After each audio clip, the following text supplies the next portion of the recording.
Because it's fun. The conversation is always at your level. Because it's a very effective method. There's an environment in the classroom that's conducive to learning, and people communicate. They can actually use their English rather than study English. It's more real. The most important thing is to learn to speak. That's what virtually everyone says is their priority. But you can't speak if you don't know very many words, you can't speak very much. So the idea of the course is to get students to learn a lot of new words, to introduce new words regularly, and to give them chance after chance after chance to sort of practice using those words in context, the real situational context, through the guided dialogue that makes up most of the lesson. The idea is the same with the grammar. We introduce grammar, and then following its introduction over time there is plenty of focused practice so that that theory, that rule of grammar simply becomes familiar. Despite the fact that everything is mainly spoken, it's not without structure.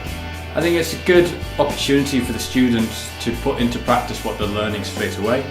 I've been working with Speak Your Mind for over 10 years now, and the thing that I really enjoy about using this method is you can actually see students improving over the weeks, and things that you've taught them start to gel together, and it's just a really good method to work with. You keep learning new words and grammar. You have continuity all along the course. Everything links up. You improve your knowledge, your language skills. And a lot of awareness is paid to things such as pronunciation and the flow of sentences, joining words together correctly, joining sentences accurately.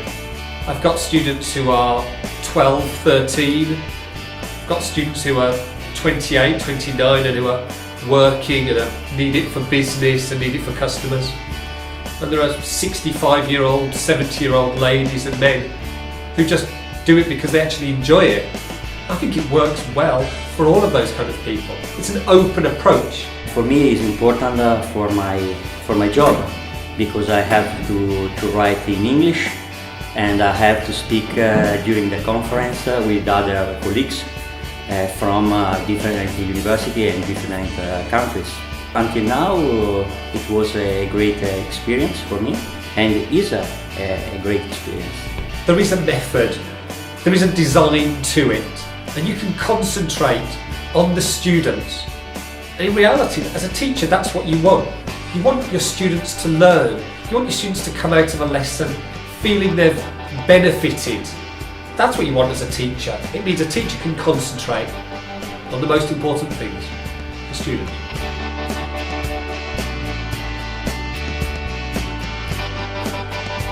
It's working on a worldwide scale now as well. There's schools from Japan to Brazil, and we're seeing that people really like it wherever they are. Now, well, the idea really is that learning a language is a very complicated thing. We need to make it as simple as possible. Learning can be very boring, so the idea is to make it as interesting and as enjoyable for students as possible. And, as we all know, learning can often be a very long process, so the idea is to try to make it as quick as is reasonably possible as well. I tried the school when I was nearly a beginner, and I liked it. And I continue because I like it, I have fun, and most important, because I learn a lot.